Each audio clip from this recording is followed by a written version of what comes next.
ஆதியாகமம் 26ஆம் அதிகாரத்தினுடைய 22வது வசனம். பின்பு அவ்விடம் விட்டு பெயர்ந்து போய் வேறொரு துறவை வெட்டினான். அதை குறித்து அவர்கள் வாக்குவாதம் பண்ணவில்லை. அப்பொழுது அவன், நாம் தேசத்தில் பலுகும்படிக்கு இப்பொழுது கர்த்தர் நமக்கு இடம் உண்டாக்கினார் என்று சொல்லி அதற்கு ரகபோத் என்று பெயரிட்டான். கர்த்தருடைய பிள்ளைகளே, இன்றைக்கு இந்த 9வது நாள் ஆண்டவருடைய சமூகத்திலே ஒரு வாக்கு தத்தத்திற்காக நான் எதிர்பார்த்த போது ஆண்டவர் என்னுடைய இருதயத்திலே இந்த ஆதியாகமம் 26ஆம் அதிகாரத்தினுடைய 22வது வசனத்தை எனக்கு காண்பித்து ஆண்டவர் என்னுடைய இருதயத்திலே கர்த்தர் வாக்கு கொடுக்கிறார். அவனுக்கு நாம் தேசத்திலே பலுகும்படிக்கு இப்பொழுது கர்த்தர் நமக்கு இடம் உண்டாக்கினார். நாம் தேசத்திலே பலுகும்படிக்கு, உங்களுடைய எதிரிகளுக்கு முன்பாக நீங்கள் பலுகும்படிக்கு, உங்களை விரோதிக்கிறவர்களுக்கு முன்பாக நீங்கள் பலுகும்படிக்கு, நீங்கள் குடியிருக்கிற இடத்திலே நீங்கள் பலுகும்படிக்கு கர்த்தர் வாக்கு கொடுக்கிறார். நான் இடம் உண்டாக்கினேன், இடம் உண்டாக்கினேன். கர்த்தர் இந்த சத்தத்தை கேட்டுக்கொண்டிருக்கிற ஒவ்வொரு பிள்ளைகளுக்கும் ஆண்டவர் வாக்கு கொடுக்கிறார். நான் ஒரு இடத்தை உங்களுக்கு உண்டாக்க போகிறேன். கர்த்தர் உங்களுக்கு ஒரு புதிய இடத்தை கர்த்தர் உங்களுக்கு உண்டாக்க போகிறார். ஏற்கனவே இருக்கிற இடங்களிலே தடுமாறலாம், ஏற்கனவே இருக்கிற இடங்களிலே நஷ்டத்தை பார்த்திருக்கலாம், ஏற்கனவே இருக்கிற இடத்திலே சில ஆசீர்வாதங்களை பார்த்திருக்கலாம். ஆனா ஆண்டவர் இன்று தெளிவா வாக்கு கொடுக்கிறார். நீ பல்லுகும்படிக்கு, இதுவரைக்கும் கர்த்தர் உங்களுக்கு கொடுத்திருக்கிற இடம் நீங்கள் வாழும்படி, இதுவரைக்கும் ஆண்டவர் உங்களுக்கு கொடுத்திருக்கிற இடம் நீங்கள் ஜீவித்திருக்கும்படி, ஆனால் இனி இந்த ஜெபத்திற்கு பிற்பாடு ஆண்டவர் உங்களுக்கு இடம் உண்டாக்க போகிறார். உங்கள் சத்துருக்களுக்கு முன்பாக கர்த்தர் ஒரு இடத்தை உண்டு பண்ண போகிறார். உங்கள் மேல் பொறாமைப்படுகிறவர்கள் மத்தியிலே கர்த்தர் உங்களுக்கு ஒரு இடம் உண்டாக்க போகிறார். கர்த்தர் தெளிவாய் வாக்கு கொடுக்கிறார். நீ பலுகும்படிக்கு நான் உனக்கு ஒரு இடத்தை உண்டு பண்ணுவேன். நீங்கள் வேலை செய்கிற ஒரு இடத்துல ஒரு ஸ்பேஸ், உங்களுக்கான ஒரு இடம் நிச்சயமாய் உண்டாகும். நீங்கள் தொழில் செய்கிற இடத்துல ஒரு இடம் உங்களுக்காக ஒதுக்கப்படும். இதுவரையிலும் உங்களுக்கு எந்த இடத்தையும் கொடுக்காமல் தடுத்து நிறுத்தி இருக்கலாம். இதுவரையிலும் எந்த இடமும் உங்களுக்கு வாய்க்காமல் இருக்கலாம். ஏதாவது ஒரு ஸ்பேஸ், ஒரு இடம் எனக்கு கிடைக்குமா, அந்த இடத்துல நான் சைன் பண்றதுக்கு, அந்த இடத்துல வாழ்றதற்கு, அந்த இடத்துல என்னுடைய காரியத்தினுடைய பெர்ஃபார்மன்ஸை நான் பண்றதற்கு ஏதாவது ஒரு இடம் எனக்கு கிடைக்குமா, ஒரு வாய்ப்பு எனக்கு கிடைக்குமா? ஆனால் சிலருடைய வாழ்க்கையிலே இத்தனை நாட்களும் எந்த இடமும் அப்படி அமையாமல் நீங்கள் அலைஞ்சு திரிஞ்சிட்டே இருக்கலாம். நீங்க எந்த இடம் உங்களுக்கு கிடைக்காம உங்களுடைய நாட்கள் ரொம்ப வீணாயிட்டே போகலாம். ஆனா ஆண்டவர் இன்றைக்கு இஸ்ரவேலின் ஜெயபலமானவர், வாக்கு மாறாதவர், இன்றைக்கு உங்களை பார்த்து கர்த்தர் வாக்கு கொடுக்கிறார். நீ பெருகும்படிக்கு நான் ஒரு இடத்தை, ஒரு ஸ்பேஸ் உனக்காக உண்டு பண்ணுவேன். பெரிய மனிதர்கள் நடுவிலே உங்களுக்காக, இது தீர்க்க தரிசனமான வார்த்தை, இது கர்த்தருடைய வார்த்தை. உங்கள் பிள்ளைகள் பெருகும்படியாய் கர்த்தர் ஒரு இடத்தை கர்த்தர் தரப்போறார். நீங்கள் ஆசீர்வதிக்கப்படும்படியாய் கர்த்தர் ஒரு இடத்தை கர்த்தர் தருவேன் என்று வாக்கு கொடுக்கிறார். ஆமென். நீங்கள் சுகமாய் குடியிருப்பதற்கு ஆண்டவர் ஒரு இடத்தை உங்களுக்கு தருவேன் என்று கர்த்தர் வாக்கு கொடுக்கிறார். நாம் ஆராதிக்கிற தேவன் யார் அப்படின்னா, நாம் பல்லுகும்படிக்கு இடத்தை உண்டு பண்ணுகிற கர்த்தர். ஹல்லேலூயா. அதுவரையிலையும் இந்த மனுஷனுடைய வாழ்க்கையிலே அநேக இடங்கள் இருந்தாலும் எல்லா இடத்திலையும் துரத்தப்படுகிற அனுபவம். எந்த இடமும் அவருக்கு நிலைவரமான ஒரு இடமா இல்லை. எந்த இடத்திலையும் அவர் அடிச்சு துரத்தப்பட்டுட்டே இருந்தார். அந்த இடம் மாத்தி இந்த இடம், இந்த இடம் மாத்தி இப்படியே அலைஞ்சு திருந்துட்டு இருந்த அந்த மனுஷன் இப்ப என்ன சொல்றான்னா, அவ்விடம் விட்டு பெயர்ந்து போய் வேறொரு துறவை வெட்டினான். ஏற்கனவே ஏசேக்கு என்கிற ஒரு இடம் அவர்களுடைய இடம் தான். ஆனா அந்த இடம் அவனுக்கு கிடைக்கல. அதற்கு பிறகு சித்னா, அந்த இடத்திற்கும் அவன் தான் சட்டப்படி உரிமையாளர். ஆனா அந்த இடமும் அவங்களுக்கு கிடைக்கல. வேதம் சொல்லுகிறது, தன்னுடைய தகப்பனாருடைய இடம் இந்த பிள்ளைக்கு கிடைக்கல. அது அவங்க அப்பாவுடைய இடம். ஏசேக்கு என்கிறது ஆபிரகாமனுடைய இடம், சித்னா என்கிறது ஆபிரகாமனுடைய இடம். ஆபிரகாம் அந்த இடத்திலே சுத்தி இருக்கிற இடத்தை எல்லாம் நடந்து அதை வேலி போட்டு அதில் விவசாயம் பண்ணி அந்த இடத்திற்கு சென்டர்ல ஒரு நல்ல நீரூற்றை, ஒரு பெரிய கிணறை தோண்டி அந்த கிணத்துல இருக்கிற தண்ணீர்னால அந்த இடத்துல ஃபுல்லா வேலை செய்து அந்த கிணறு அவங்களுக்கு ஒரு பெரிய பத்திரத்தை போல இவ்வளவு இடத்திலிருந்து இவ்வளவு இடம் வரைக்கும் இந்த மனுஷனுக்கு சொந்தமாயிருச்சுன்னு ஏசேக்குல எழுதினது. ஆனா அங்கே இருக்கிற அத்தனை மனிதர்களும் என்ன செஞ்சாங்கன்னா, இவன் கண்டுபிடிக்க கூடாது, இந்த மனுஷனுக்கு இது போக கூடாது அப்படின்னு சொல்லி இந்த துறவை என்ன பண்ணிட்டாங்கன்னா மூடி போட்டாங்க. அப்போ மூடி போட்டாச்சு அப்படின்னு சொன்னா அதை நம்மளால தெரியாது. பொதுவாக ஒரு இடத்தை நம்ம வாங்கணும்னா அந்த இடத்திற்கு மிக முக்கியமானது என்னன்னா பத்திரம் தான் ரொம்ப முக்கியமானது. அந்த பத்திரத்துல தான் இந்த அளவெல்லாம் குறிக்கப்பட்டிருக்கும். எந்த ஏரியாவிலிருந்து எந்த ஏரியா வரைக்கும் நமக்கு சுத்தி இருக்கிற எந்த இடம் பவுண்டரி, இது எல்லாமே அந்த பத்திரத்தில் எழுதப்படும். இன்னைக்கு நம்ம கையில எப்படி பத்திரம் இருக்குதோ அன்னைக்கு இருக்கிற காலத்துல அவர்களுடைய பத்திரமே என்னன்னா இந்த நீரூற்று தான் அவங்களுக்கு பத்திரம், இந்த துறவு தான் அவர்களுக்கு பத்திரமா இருந்துச்சு. அவர்கள் ஒரு ஏரியாவை வளைச்சு போட்டு அதுல ஃபென்சிங் போட்டு அதனுடைய அளவுகளை கீழே பாறையில அவங்க பொறிச்சு எழுதி இருப்பாங்க. ஆனா வேதம் சொல்லுது, அவனுடைய பிள்ளை அந்த இடத்தை எடுக்கணும்னு முயற்சி எடுக்கும் போது அந்த ஊரார் சேர்ந்து அந்த துறவை தூர்த்து போட்டாரு. அப்படின்னா மூடி போட்டாங்க. நீ கண்டுபிடிச்சு பாரு, நீ எடுத்து பாரு. ஆனா இந்த ஈசாக்குக்குள்ள இருந்த ஒரு அபிஷேகம் என்ன அப்படின்னு சொன்னா, தன்னுடைய தகப்பனார் அனுபவிச்ச, தன்னுடைய தகப்பனார் கஷ்டப்பட்டு உண்டாக்கின அந்த துறவை அவன் தோண்டணும்னு நினைச்சான். இல்ல, இந்த இடத்துல தான் இருக்கும், இந்த இடத்துல தான் தண்ணி இருக்கும், இந்த இடத்துல தான் எங்க அப்பா தோண்டி இருப்பாரு, அதை தோண்டி பார்த்துட்டோம்னா நமக்கு தெரியும் அப்படின்னு சொல்லி ஆட்களை ஏற்பாடு பண்ணி அவனே அந்த காரியத்தை செய்கிறான். ஆண்டவருடைய பிள்ளைகளே, இன்றைக்கு இந்த ஜெபத்துல வந்திருக்கிற நம்ம இந்த ஈசாக்குனுடைய அபிஷேகத்தை நம்ம பெற்றுக்கொள்ளணும். மூடப்பட்ட துறவுகள் நிறைய இருக்கிறது. அது எல்லாத்தையும் தூர்வாருவதற்கு, அது எல்லாத்தையும் மறுபடியும் எடுப்பதற்கு ஆண்டவர் உங்களையும் என்னையும் கர்த்தர் பயன்படுத்த போகிறார். நான் நம்புகிறேன் 10 வருடங்களுக்கு முன்பாக இருந்த பரிசுத்தவான்களுடைய அபிஷேகம் இனி நமக்கு கிடைக்கப்பட போகிறது. ஒரு 50 வருடத்திற்கு முன்பாக நம்ம நிறைய புத்தகங்களில் வாசிக்கிறோம், நம்ம நிறைய செய்திகளில் வாசிக்கிறோம், இப்படிப்பட்ட ஒரு தேவ மனுஷன் இருந்தாரு, அந்த தேவ மனுஷனுடைய கரத்தினால இவ்வளோ அற்புதம் நடந்துச்சு, இந்த தேவ மனுஷன் மரித்த ஒரு சடலத்தை உயிரோட எழுப்பினாரு, இந்த தேவ மனுஷன் கண்ணை மூடி ஜெபிக்கும் போது அவருடைய காரியம் எல்லாம் அப்படியே வெளிப்படையா தெரிஞ்சிருச்சு. அப்படிப்பட்ட தேவ மனிதர்கள் நம்முடைய தேசத்துல வாழ்ந்திருக்கிறார்கள். நீங்க கன்னியாகுமரி பக்கத்துல போயிட்டீங்கன்னா ஒரு இடத்துல பாத்தீங்கன்னா ஒரு மரம் பட்டு போய் இருக்கிறது. அந்த மரம் என்ன அப்படின்னா, அங்க இருக்கிற ஒரு ஊழியக்காரர் ஊழியம் செய்த நாட்களிலே அங்க இருக்கிற அத்தனை பேரும் சேர்ந்து அவர் அந்த மரத்துல கட்டி வச்சு அவரை அடிச்சிட்டாங்க. அடிச்ச அந்த மரம் அவ்வளவுதான், அப்பவே பட்டு போயிருச்சு. இன்னைக்கு வரைக்கும் அது அந்த இடத்துல இருக்குன்றாங்க. அப்போ ஆண்டவருடைய பிள்ளைகளே, இப்படிப்பட்ட நிறைய பரிசுத்தவான்களுடைய தோண்டப்படாத துறவுகள் நிறைய ஆங்காங்கே கிடக்கிறது. நம்முடைய குடும்பத்தில் அப்படி இருந்திருக்காங்க, நம்முடைய முன்னோர்களுடைய காரியத்தில் இருந்திருக்கிறாங்க. சாதாரணமானவர்கள் எல்லாம் பெரிய பெரிய காரியத்தை செஞ்சிருக்கிறாங்க.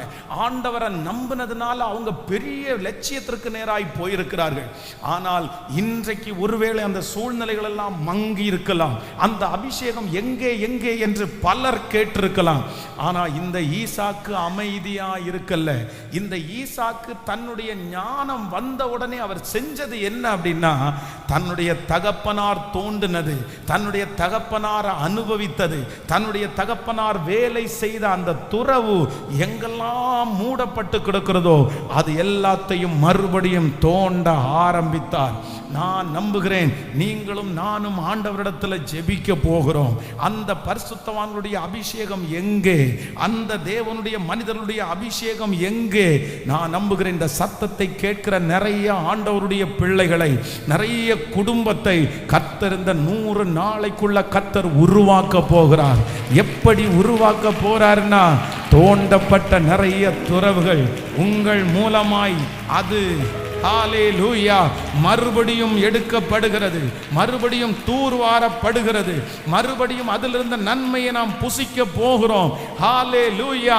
50 ஆண்டுகளுக்கு முன்பாக, 100 ஆண்டுகளுக்கு முன்பாக என் தேவனாகிய கர்த்தர் இந்த உலகத்திலே எப்படிப்பட்ட எழுப்புதலை பார்த்தாரோ, பரிசுத்தவான்களை பார்த்தாரோ, ஜனங்களை பார்த்தாரோ, அப்படிப்பட்டவர்கள் மறுபடியும் எழும்ப போகிறார்கள். நம்முடைய திருச்சபையிலிருந்து எழும்ப போகிறார்கள். இந்த சத்தத்தை கேட்கிற குடும்பங்களிலிருந்து எழும்ப போகிறார்கள். ஓ ஹல்லேலூயா, ஆமென். அந்த வல்லமைகளை எழுப்புவதற்கு ஆண்டவர் நம்மை கிருபையாய் பயன்படுத்த போகிறார். கைகளை அப்படியே மேல உயர்த்தி சத்தமாய் ஆண்டவரிடத்தில் சொல்லலாம், அப்பா இல்லை, அந்த மாதிரி மூடப்பட்ட துறவுகளை நான் தோண்ட போறேன். ஆண்டவருக்காக பக்தி வைராக்கியம் பாராட்டின யோசேப்புகளை கர்த்தர் எழுப்ப போகிறார். தேவனுக்காக வைராக்கியமாய் நிற்கிற யோபுகளை கர்த்தர் எழுப்ப போகிறார். எஸ்தர் ராஜாத்திகளை கர்த்தர் எழுப்ப போகிறார். நம்மிடத்தில் அப்படி உண்டு. ஆமென். ஸ்தோத்திரம், ஸ்தோத்திரம். அதற்காகத்தான் ஆண்டவர் இன்று அபிஷேகிக்கிறார். அதற்காகத்தான் ஆண்டவர் இன்றைக்கு வாக்கு கொடுக்கிறார். உன் மூலமாய் விழுந்து போன நிறையத்தை கர்த்தர் எழுப்ப போகிறார். உங்க மூலமாய் கர்த்தர் பெரிய அதிசயத்தை கர்த்தர் செய்ய போகிறார். ஆமென். ஹல்லேலூயா. பிதாக்களுடைய அற்புதத்தை நாம் பார்க்க போகிறோம். தாவீதுனுடைய காலத்தில் கர்த்தர் செய்ததை நம்முடைய கண்கள் பார்க்க போகிறது. உங்க குடும்பத்தில் யாருக்கும் இல்லாத ஒரு அபிஷேகத்தை கர்த்தர் தரப்போகிறார். நீங்கள் கண்டுபிடிப்பீர்கள். நீங்கள் அந்த அபிஷேகத்திற்காக ஜெபிப்பீர்கள். அந்த அபிஷேகம் உங்களுக்கு திரும்பி வரும். நீங்கள் அந்த இடத்திலிருந்து தூர்வாரும் போது தண்ணீரை காண்பீர்கள். ஹல்லேலூயா. அப்போ ஆண்டவருடைய பிள்ளைகளை இன்னைக்கு இந்த அபிஷேகத்திற்காக தான் நம்ம ஜெபிக்கணும். இந்த இடத்துல வேதம் சொல்லுது, இந்த ஈசாக்கினிடத்துல இருந்த பெரிய அபிஷேகம் என்னன்னா, கர்த்தர் சொல்லுகிறார், நான் உனக்கு இடத்தை உண்டு பண்ணுவேன். அப்போ தன்னுடைய தகப்பனார் அதை அனுபவித்ததை இவங்க மூடுனதை இவங்க தோன்றாங்க பாருங்க. ஆனா அது அவனுக்கு வீணா போகல, அது கிடைக்காம போகல. வேதம் சொல்லுகிறது, அவர்கள் ஏசேக்கிலே தண்ணீரை கண்டார்கள். ஆனாலும் என்னன்னா, அங்க இருக்கிற சுற்றி இருக்கிறவங்க எல்லாருமே திரும்பவும் அவனுடைய ஏசேக்கில் அவன் தோன்றின துறவை வாக்குவாதம் பண்ணினார்கள். இல்ல, இது எங்களுடைய தான், நாங்க தான் இதை அனுபவிப்போம், நீ எங்கேயாவது போயிரு, நீ வெளியே போயிரு. சில நேரத்தில் நம்ம உழைச்சிருப்போம், நம்ம அதை வெளியே கொண்டு வந்திருப்போம். அந்த பிசினஸ் வருவதற்கு நீங்க தான் காரணமா இருந்திருப்பீங்க. அந்த ஆசீர்வாதத்திற்கு நீங்க தான் காரணமா இருப்பீங்க. உங்க குடும்பத்தில் அந்த சொத்தை பாதுகாத்தது நீங்களா தான் இருப்பீங்க. எல்லா வேலையும் செஞ்சுட்டு கடைசியில் ஆசீர்வாதம் என்று ஒன்று வரும்போது யாரோ ஒருத்தர் புறக்கணிக்கப்பட்டிருக்கலாம். உங்களை வேண்டான்னு தூக்கி போட்டிருக்கலாம். நீ எல்லாம் இதுல வரக்கூடாது, உனக்கெல்லாம் இதுல சம்பந்தமே இல்லை, நீ எதுக்கு இங்க வர்ற அப்படின்னு கேட்டு உங்களை 3வது மனுஷர்களை போல ஒருவேளை நடத்தலாம். ஆனா இதை பார்த்த உடனே ஆண்டவருடைய பிள்ளைகள் நிறைய பேர் சோர்ந்து போவாங்க. பாருங்க, எங்கேயாவது ஒரு இடத்துல அம்மாவனுடைய சொத்து ஒரு 1/2 ஏக்கரோ இல்லைன்னா ஒரு 10 சென்ட் இடமோ தங்களுக்கு கிடைக்காம வேற யாருக்காவது ஒருத்தருக்கு கிடைச்சிச்சுன்னா அந்த கேஸ் அதுல போட்டு அதுல வாக்குவாதம் பண்ணி அதுலயே தங்களுடைய நாட்களை அப்படியே வீணடிப்பாங்க, வருஷங்களை வீணடிப்பாங்க, பணத்தை நிறைய செலவு பண்ணுவாங்க. ஆனா ஈசாக்கு ஒரு முடிவெடுத்தான். என்ன முடிவெடுத்தான் அப்படின்னு சொன்னா, இந்த துறவு அவர்களுடையது என்று அவர்கள் வாக்குவாதம் பண்ணினதுனால அப்படியே அவங்களிடத்துல தூக்கி போட்டுட்டு என்ன மறுபடியும் ஆசீர்வதிக்கிறதுக்கு ஒருவரால முடியும், என்னை நடத்துறதற்கு ஒருவரால முடியும். இன்றைக்கு இந்த சத்தத்தை கேட்டுக்கொண்டிருக்கிற யாரையோ ஒருத்தட்ட கர்த்தர் தெளிவா பேசுறாரு. உங்கள்கிட்ட இருக்கிற அபிஷேகம் ஊரையே கர்த்தர், உலகத்திலேயே கர்த்தர் சாட்சியாய் நிறுத்த போகிறார். அவர்களிடத்தில் இருக்கிறது என்ன, அவர்கள் கொடுக்க போகிறது என்ன, அவர்கள் உங்களுக்கு தரப்போகிறது என்ன, அது கொஞ்சம்தான். ஆனா ஆண்டவர் நினைச்சாருன்னா உங்க கையை பிளஸ் பண்ணி உங்களை ஆசீர்வதித்து உங்கள் சத்துருக்களை காட்டிலும் உங்களை பெருக பண்ணுவதற்கு கர்த்தர் வல்லவராய் இருக்கிறார். நம்புறவர்கள் கரங்களை தட்டி முழு பலத்தோடு ஹalleluya ஹalleluya. அப்போ இந்த ஈசாக்கினிடத்திலே இருந்த முதல் அபிஷேகம் என்ன அப்படின்னு சொன்னா, தன்னுடைய தகப்பனாருடைய நாட்களிலே தூர்த்து போட்டதை அப்படின்னா மூடி போட்டதை திரும்ப அவன் தோண்டி தண்ணீரை கண்டான். இரண்டாவது இந்த ஈசாக்கினிடத்திலே இருந்த இரண்டாவது அபிஷேகம் என்ன அப்படின்னா, வாக்குவாதம்னு ஒன்று வந்த உடனே, சண்டைன்னு ஒன்று வந்த உடனே, பிரச்சனைன்னு ஒன்று வந்த உடனே, நான் நம்புறேன் விஷன் வந்து யாருக்குள்ள இருக்கு அப்படின்னா ஈசாக்குக்குள்ள இருக்குது. திறமை யாருக்குள்ள இருக்குன்னா ஈசாக்குக்குள்ள இருக்குது. எல்லாரும் போய் துறவை கண்டுபிடிச்சுக்கிட மாட்டாங்க. எல்லாரும் போய் அந்த இடத்துல தண்ணீரை தோன்றணும்னா தண்ணீர் வந்துடாது. அதுக்குன்னு ஒரு ஸ்பெஷல் அனாயிண்டிங் இருக்குது, அபிஷேகம் இருக்குது. அந்த அபிஷேகம் ஈசாக்கிட்ட மட்டும்தான் இருக்குது. பாருங்க, நம்ம வந்து நிறைய பேர் வீடு கட்டும் போது, நிறைய பேர் இன்னும் விவசாயம் பண்றதுக்கு போர்வெல் போடும்போது, சும்மா வந்து போர்வெல்லை எந்த இடத்துலையும் போட்டுற முடியாது. அந்த மூலையில போடு, இந்த மூலையில போடுன்னு சொல்ல முடியாது. சிலர் என்ன பண்ணுவாங்கன்னா, தண்ணி எந்த இடத்துல இருக்குன்னு செக் பண்ணுவாங்க. தண்ணி எந்த இடத்துல ஓட்டம் அதிகமா இருக்குன்னு செக் பண்ணுவாங்க. அப்போ அந்த சரியான இடத்தை, அந்த சரியான பாயிண்ட கண்டுபிடிச்சு அந்த இடத்துல அங்க போர்வெல் போட்டாங்கன்னா நம்முடைய பூமிக்கடியில நிறைய வந்து தண்ணீர் ஓட்டங்கள் இருக்கிறது. அந்த இடத்துல இருந்து நமக்கு தேவையான தண்ணி கிடைக்குது. ஆனா அது எல்லாரும் நிறைய பேருக்கு ஃபெயிலியர் ஆகும். நிறைய பேர் அதை கண்டுபிடிக்க முடியாது. கர்த்தருடைய பிள்ளைகளே, இன்றைக்கு ஆண்டவர் வாக்கு கொடுக்கிறார். அவர்கள் உங்களிடத்திலே இருக்கிறதை 1000 புடுங்கட்டும், 1000 எடுத்துட்டு போகட்டும். ஆனா உங்களுக்குள்ள கர்த்தர் வச்சிருக்கிற திறமை அது வித்தியாசமானது. உங்களுக்குள்ள ஆண்டவர் வச்சிருக்கிற அபிஷேகம் அது வித்தியாசமானது.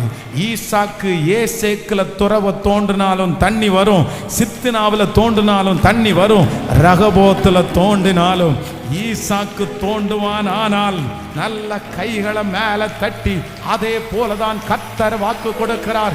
உங்க மேல அந்த ஈசாக்குனுடைய அபிஷேகம் இப்பொழுது 1000 மடங்கு வந்து அப்படியே இறங்குவதாக, அந்த அபிஷேகத்தை கர்த்தர் தருவாராக. நீங்க எந்த இடத்துல போய் நின்னாலும், நீங்க எந்த வேலையை செஞ்சாலும், நீங்க எந்த காரியத்துல கை வச்சாலும், நீங்க எந்த காரியத்தை செய்கிறீர்களோ அது வாய்க்கணும், அது வாய்க்கணும், அது நல்லா வரணும். இதுவரைக்கும் இந்த ஜெபத்திற்கு முன்னாடி நீங்க கரம் வச்சது ஃபெயிலியர் ஆயிருக்கலாம், கரம் வச்சது வீணா போயிருக்கலாம். ஆனா ஏசப்பா இன்னைக்கு ஒரு ஞானத்தை தராரு. கைகளை உயர்த்தி எல்லாரும் கேளுங்க, முழு பலத்தோட கேளுங்க. ஏசப்பா, அந்த ஈசாக்குனுடைய அபிஷேகம் எனக்கு வரட்டும் என்று கேளுங்க, கேளுங்க. எஸ் எஸ் ப்ரே. இப்போ அதை விடாப்புடியா பேட்டு பெற்றுக்கொள்ளுங்க. வாலிப தம்பி கேட்டு பெற்றுக்கொள்ளு, தங்கச்சி கேட்டு பெற்றுக்கொள்ளு. இல்ல, இது ஒரு ஸ்பெஷல் அனாயிண்டிங், இது ஒரு ஸ்பெஷல் ஆசீர்வாதம். இனி அது நடக்காது. இனி தோல்வி இல்ல, இனி ஃபெயிலியர் இல்ல, இனி உன் கை கீழே போகாது, இனி உன் கை நஷ்டமாகாது. சொல்லுங்க சொல்லுங்க, அந்த சாபத்தை உடைக்கிறேன். எங்க அப்பாட்ட இருந்த அந்த சாபத்தை உடைக்கிறேன், எங்க அம்மாட்ட இருந்த அந்த சாபத்தை உடைக்கிறேன். எங்க முன்னோர்கள் கை வச்சு எதுவும் நல்லா இல்லாம போச்சு எனக்கு தெரியும். எங்க அப்பா கை வச்சு எல்லாம் நஷ்டமாயிடுச்சு எனக்கு தெரியும். ஆனா இப்போ பரலோக தேவனே, என் கைகளை உங்களுக்கு நேராக உயர்த்துறேன். என்ன பிளஸ் பண்ணணும், என்ன ஆசீர்வதிக்கணும், எனக்கு ஒரு நன்மையை நீங்க தரணும். நீ கையிட்டு செய்யும் எல்லா வேலையிலும் நான் உன்னோடு கூட இருந்து உன்னை ஆசீர்வதித்து உன்னை பலுகவும் உன்னை பெருகவும் பண்ணுவேன் என்று வாக்கு கொடுத்த தெய்வம், எதை செஞ்சாலும் வாய்க்க பண்ணுகிற தெய்வம், எதை செஞ்சாலும் பிளஸ் பண்ணுகிற தெய்வம். ஹல்லேலூயா, ஹல்லேலூயா. எத்தனை பேரை ஆமோதிக்கிறீர்கள்? ஆண்டவருடைய பிள்ளைகளே, இந்த ஈசாக்கினிடத்தில் இருந்த அபிஷேகத்தை பாருங்க, அவ்வளோ மகிமையான அபிஷேகமா இருக்குது. சரி, எவ்வளோ நல்ல ஒரு அபிஷேகம். ஃபர்ஸ்ட் நம்பர் 1 என்ன அப்படின்னு சொன்னா, அவனுடைய மைண்ட் வந்து தோண்டப்பட்ட மூடப்பட்ட துறவுகள் எல்லாம் தோண்டுது. அப்படி நான் நம்புறேன். இன்னைக்கு இந்த 9வது நாள் பிரேயர் முடியும் போது உங்க ஒவ்வொருத்தருக்குள்ளே அந்த ஸ்பிரிட் அப்படியே மூவ் ஆகணும். நான் அப்படிதான் ஜெபிக்கிறேன். கடந்த பல மாதங்களாக ஒரு காரியத்தை வச்சு ஜெபிக்கிறேன். Again Lord, again Lord. அந்த வார்த்தையை என்னுடைய இருதயத்திலிருந்து சொல்லிட்டே இருக்கிறேன். நான் ஜெபம் பண்ணிட்டே இருக்கிறேன். எனக்கு வந்து ஜான் வெஸ்லியினுடைய ஐயா ஜான் வெஸ்லி அவருடைய அந்த சாட்சி வந்து என்னை ரொம்ப அசைத்தது. பில்லி கிரஹாமனுடைய அந்த சாட்சி என்ன அசைத்தது. ஜான் வெஸ்லி ஜெபம் பண்ண அந்த இடத்துல 2 குழி இருந்த அந்த இடத்துல பில்லி கிரஹாம் வந்து முழங்கால் படியிட்டு அகைன் லார்ட், அகைன் லார்ட், மீண்டும் ஒரு விசை, இன்னொரு ஜான் வெஸ்லி உங்களுக்காக உண்டு, இன்னொரு ஜான் வெஸ்லி உங்களுக்காக நிப்பேன் அப்படின்னு சொல்லி கத்துனாரு. அன்னைக்கு எல்லாம் மூடப்பட்ட காலம், அந்த காலத்துல எழுப்புதல் இல்லாத காலம், அந்த காலம் சபைகள் வளராத காலம், அந்த காலத்துல நிறைய ஊழியங்கள் நடக்காத காலம், அந்த காலம் ரொம்ப மங்கின காலமா இருந்துச்சு. ஆனா அந்த காலத்துல தான் பில்லி கிரஹாம் போய் ஜான் வெஸ்லி ஏற்கனவே இத்தனை ஆண்டுகளுக்கு முன்னாடி வாழ்ந்து இவ்வளவு பெரிய ஊழியத்தை செஞ்சாரு. அந்த மாதிரி ஒரு நபரா நான் மாறணும். அகைன் லார்ட், அகைன் லார்ட் அப்படின்னு சொல்லி அப்படியே கண்ணீரோடு அழுத அந்த ஜெபத்தை ஆண்டவர் கேட்டு அந்த பில்லி கிரஹாமை கர்த்தர் மிகப்பெரிய அப்போஸ்தலனாய், மிகப்பெரிய சுவிசேஷகனாய், இந்த உலகத்தை கலக்கிற ஒரு தேவ ஊழியக்காரனாய் கர்த்தர் மாற்றினார். அதனால இந்த சாட்சியை கேட்டதிலிருந்து நானும் மறுபடியும் அப்படிதான் சொல்றேன். என் இருதயத்துக்குள்ள இருந்து ஒரு வார்த்தை வந்துட்டே இருக்குது. Again Lord, again Lord. இந்த தேசத்திலே உமக்காய் சாட்சியாய் எழும்பின பரிசுத்தவான்களைப் போல என்னையும் எழுப்புவீராக. ஜெப வீரர்களைப் போல என்னையும் எழுப்புவீராக. அற்புதங்களை உங்க அம்மக்காய் செய்கிற ஊழியக்காரனுடைய அந்த இடத்திலே என்னையும் நீர் கொண்டு வருவீராக. என்னை நம்புவீராக. தோண்டப்பட்ட துறவுகளை நான் உமக்காக, அது மூடப்பட்ட துறவுகளை தோண்டணும்னு நான் ஜெபம் பண்றேன். நான் நம்புறேன் என்னிடத்திலே இருக்கிற அந்த ஆவி உங்களை பற்றி பிடிக்கட்டும். அந்த தேவனிடத்திலிருந்து வந்த அந்த மகிமை, உங்க பலவீனத்தை பார்க்காதீங்க, உங்க பின்னணியை பார்க்காதீங்க, இந்த சூழ்நிலையை பார்க்காதீங்க. ஆவியானவர் உங்களுக்குள்ள அந்த தரிசனத்தை வைக்க வைக்க அது எல்லாம் மாறி போகும். கர்த்தர் உங்களை எரிய வைத்து, கர்த்தர் உங்களை கொழுந்து விட்டு எரிய வைத்து அதற்கு பிறகுதான் இந்த உலகத்தை விட்டு கர்த்தர் எடுத்துக்கொள்ளுவார். ஹல்லேலூயா, ஹல்லேலூயா. அப்போ ஃபர்ஸ்ட் வந்து இந்த ஈசாக்கினிடத்துல அபிஷேகம், அவனுடைய கண்ணு மட்டும் விட்டுருக்கலாம், அவ்வளவுதான். இவன்கிட்ட போய் அவன் சண்டை போடுவான், திருப்பி வேண்டாம் அதெல்லாம் போய் அது தோண்டிட்டு இருக்கணும். நம்ம வேணா ஒரு புதுசா போய் பார்ப்போமா, நமக்கு தகுந்த மாதிரி ஒன்று பார்க்கணும்னு நினைக்கவே இல்லை. பாருங்க, அவனுடைய கண்ணு ஆபிரகாம் தோன்றது மேல போகுது. அப்போ நீங்க மறந்துடக்கூடாது. நம்பர் 1, இன்னைக்கு முழுக்க நீங்க ஜெபிக்கணும். ஆண்டவர் அந்த அபிஷேகத்தை கர்த்தர் உங்களுக்கு தருவாராக. நம்பர் 2, இரண்டாவதாக நான் சொன்னது மாதிரி இந்த ஈசாக்கினிடத்துல இருந்த ஒரு மிகப்பெரிய பிளஸிங் என்ன அப்படின்னா, இந்த இடத்துல முட்டுக்கட்ட போடுறாங்க, இந்த இடத்துல முட்டுக்கட்டு போடுறாங்க. நீ இங்க வரக்கூடாது, நீ இதை பண்ணக்கூடாது, நீ இதை செய்யக்கூடாது, உனக்கு என்ன அருகதை இருக்குது, உனக்கு என்ன தைரியம் இருக்குது, நீ யாரு, நீ எங்க இருந்து வந்தவன். அப்போ எங்க போனாலும் இந்த ஈசாக்குக்கு ஒரு முட்டுக்கட்டை போட்டுட்டே இருக்கிறாங்க, தடைய போட்டுட்டே இருக்கிறாங்க. அவ்வளவுதான். தடை போட்ட உடனே நம்மளை வாழ விட மாட்டாங்க போல தெரியுது, நம்மளை இந்த மாதிரி வேலையெல்லாம் செய்ய விட மாட்டாங்க போல தெரியுது, நம்ம இதுக்கு லாயக்கே இல்லை போல தெரியுது, இது அவங்களுக்கு மட்டும்தான் செட் ஆகும், நமக்கு செட் ஆகாது அப்படின்னு நினைச்சு இந்த ஈசாக்கு விடாம, ஒரு வழியை நீ அடைச்சியாப்பா, ஒரு பாதையை நீ அடைச்சியாப்பா, நான் ஆராதிக்கிற தேவன் நீ ஒரு வழியா அடைச்சா எனக்காக 7 வழியை திறப்பாரு. ஒரு பிசினஸ் நீ அடைச்சா 7 எனக்காக திறப்பாரு. ஒரு ஊழியத்தை நீ அடைச்சா கர்த்தர் எனக்காக 7 திறப்பாரு. ஒரு சூழ்நிலையை நீ அடைச்சேன்னா கர்த்தர் எனக்காக 7 திறக்கிறதற்கு வல்லவரா இருக்கிறார். நான் நம்புறேன் ஆண்டவர் உங்க நிறைய பேருக்கு தீர்க்க தரிசனமா வாக்கு கொடுக்கிறாரு, தீர்க்க தரிசனமா வாக்கு கொடுக்கிறாரு. மகனே, மகளே, ஒன்று செய். அதையே பார்த்துட்டு இருக்காதீங்க, அதையே பார்த்துட்டு இருக்காதீங்க. சிலருடைய வாழ்க்கை இதிலேயே அழிஞ்சு போயிடுச்சு பாருங்க. யாராவது ஒருத்தர் எதை புடுங்கிட்டாங்களா எடுத்துட்டாங்களா விட்டு கொடுக்கறதுக்கு சில நேரத்தில் மனசே இருக்காது. நான் நம்புறேன் கடினம்தான், கஷ்டம்தான். நீ உங்களுக்குள்ளதை நீங்க எப்படி விட்டு கொடுப்பீங்க? நீங்க கஷ்டப்பட்டதை எப்படி விட்டு கொடுக்க முடியும்? நீங்க உழைச்சதை எப்படி விட்டு கொடுப்பீங்க? உங்களுக்கு கஷ்டமா தான் இருக்கும். அவங்க மட்டும் சொகுசா வச்சு அனுபவிப்பாங்க, நீங்க ஒன்றும் இல்லாம போகணுமா? அப்படிப்பட்ட எண்ணங்கள் மனுஷ ரீதியா உங்களுக்குள்ள வர்றது உண்மைதான், இயற்கை தான், அதுக்கு ஒன்றும் இல்லை. நம்ம என்னதான் இருந்தாலும் அதுல கஷ்டப்பட்டு பண்ணியிருக்கிறனால நம்ம மனசு கஷ்டமா தான் இருக்கும். ஆனா நீங்க ஒண்ணு நினைச்சுக்குங்க, சில காரியங்கள் நமக்கு ஃபைட் பண்றது பிரச்சனை இல்லை.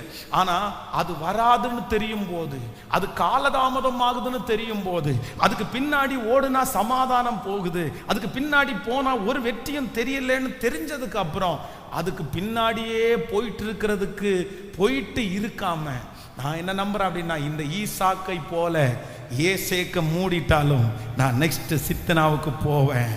சித்தனாவை நான் மூடிட்டாலும் நான் ரகபோத்துக்கு போவேன்.